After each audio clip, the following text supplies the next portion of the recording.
Hey guys, welcome back. Today, I really wanted to emphasize salaries in this episode. Let's look over what each player is costing Roma, as well as catch up on some news. There's been a lot of activity in the transfer market. There's rumors of a new sporting director coming over from Nice.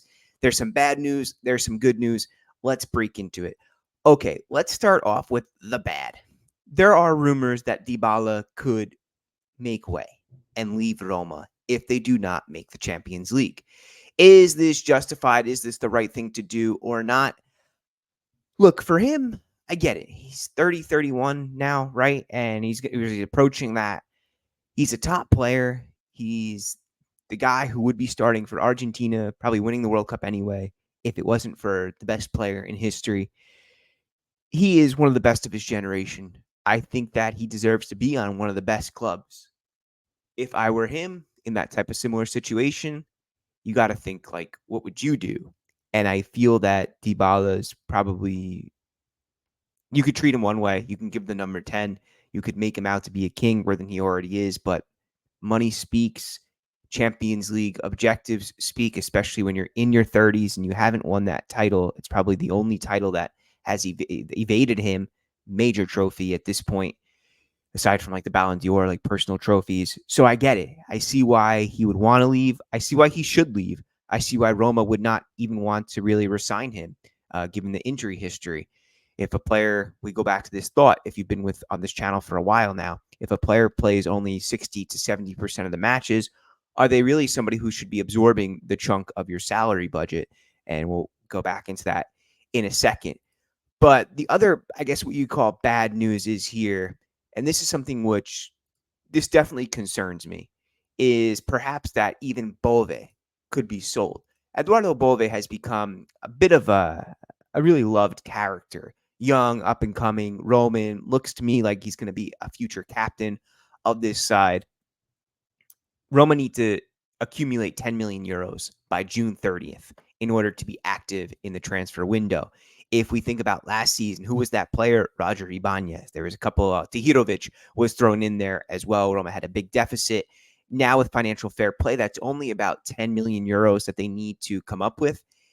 I think it should be. I think it's going to be not Bove, but Zalewski, the Polish winger, was really poor under Mourinho for 2 seasons. We thought that maybe the issue was that, hey, look, he's a winger. Look at where he plays for Poland. Look, he played for the Primavera. He was always a left winger. He gets an opportunity under Daniele De Rossi.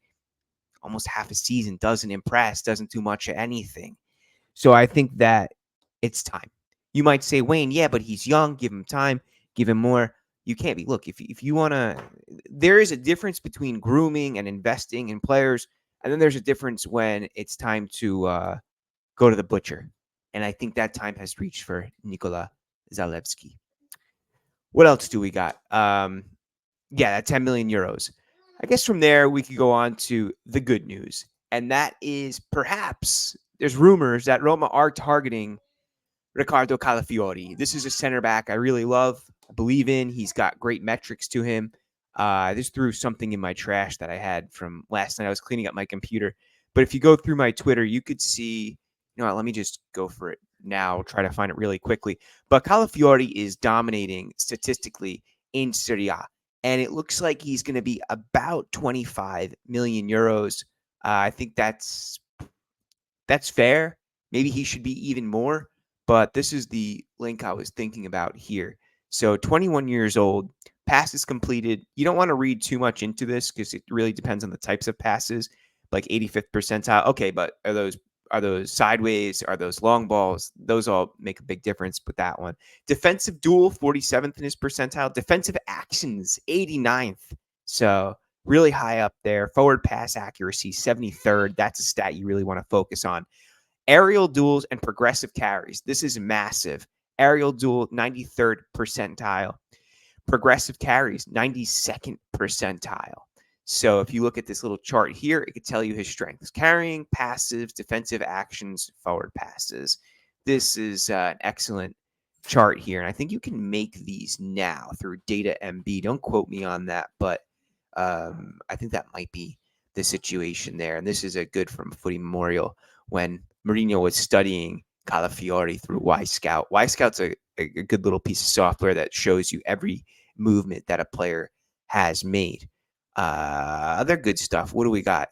Well, that's a pretty cool post there from Art Morelli. By the way, Art Morelli designed my pins. If you haven't seen my pin yet, let's go to Wayne in Rome real quick. Pull this up while we're talking about it. And if you want one of these, check out my website. I'll put the link in the tab as well. The Ladaya pin. I ship all over the world. Just opened up to Canada as well. If you're in the US, shipping is free. So let me know. He says sales tax. I don't really think the sales tax gets calculated, but whatever. Back to the good news. All right. So Calafiori, as well as this player, Lecce fullback Valentin Gendre, who seems to be rated, and he's a younger player. I'm not going to lie to you. I don't know too much about him. This is from Lego. You can't put too much stock in what they say, but keep in mind that Spinazzola is looks like his time with Roma is about to come to an end. Salik, we'll see what happens there. He's probably worth keeping, but Karsdorp is on his way out, and Christensen's only loaned. And we can expect, though, Angelino, it's looking like his clause will be activated, and he'll be staying in Rome, and I'm happy about that, the 5'9" left back. Other news, Daniele De Rossi looks to be pushing towards a preseason in northern Italy or Austria. So I think he's saying, like, let's not go all around the world. Let's not go to Indonesia, Japan, United States. Let's just stay here, train in the altitude, get adjusted. The best news of the day, though, and I'm not sure where this is coming from, also Lego, so if you want to put too much stock into it, but Chiesa keen on that move to Roma, and that would be a blessing, especially if Dybala does not re-sign. This is a player who I would really love to see in Rome. I think he's special. I think the form has been an effect of Allegri, as well as a byproduct of the overall atmosphere that you see in Juventus, which is very sordid right now. It's low. There's not a lot of happiness in that club right now. So I think that in a better environment, Chiesa is a phenomenal player. And let's move over to salaries. And before I do that, I just wanted to show you these Diodora Brazils, which I thought were really cool. $42. I'll probably order those today. Those are just really sweet. They almost look like golf shoes, but I like that. It says Calcio boots. I don't know. I don't know if you would wear these for, I think you'd want something a bit more competitive looking, like a bit more structured. These look like just something you'd wear with jeans. But anyway, let's go on to the salaries. Who's taking up the most? Let's pay most attention to costo annuo 23, 24, 23, 24. That's what this is costing Roma per year. Asmun, very little. Why? He's on loan. Roma's just picking up his salary. Abraham, this is not saying he gets paid 14.39 million euros. This is amortized. So it's saying with his transfer fee as well as his salary, that's what he's costing. That's really hurtful when he got hurt. Why? Because you look at how much he's spending. This is the player Roma is spending the most on at the moment. And he has played, what, a few games and missed some. I don't want to be too cruel because he just came back from an ACL tear. But you get what I'm trying to say. Aouar, low cost, 3.67. Belotti, low cost. And we're still picking up his salary. He's at Fiorentina. Camara left. Salik, low cost. Cristante, medium, as well as, well, it's kind of funny, right? Because the amortization is because Cristante, Roma paid a transfer fee when he came over from Atalanta. That's still lingering. Dybala 7.77, free transfer. So that's why that's relative to Cristante. You're like, wait, there's a big gulf in quality between the two. How could the salaries? It's not just salaries, it's everything combined. El Shaarawy, just over 4.5. Ibanez is gone. Karsdorp just over 5. He had a transfer fee when he came over from Feyenoord.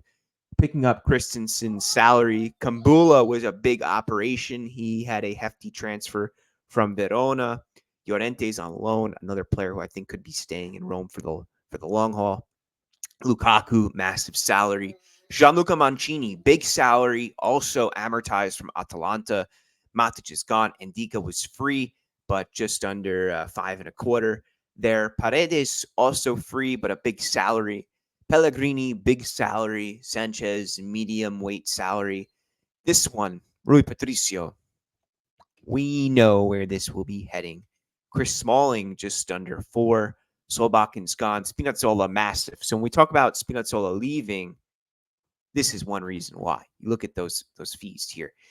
Relative to output, though, the player who has been giving the most to Roma is the cheapest of all, Svilar, just over 1.3.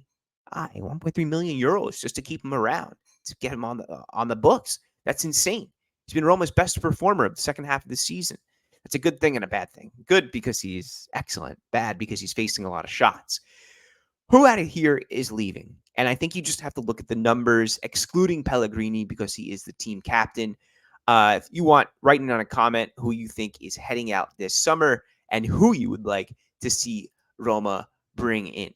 Okay, guys, let me know what you think. We will talk after. I don't even know what the next match is. I got a little disappointed, a little depressed after the loss against Atalanta, which is why I didn't post. I was just like, you know what? It's just going to be a pity party. I didn't want to go through with that.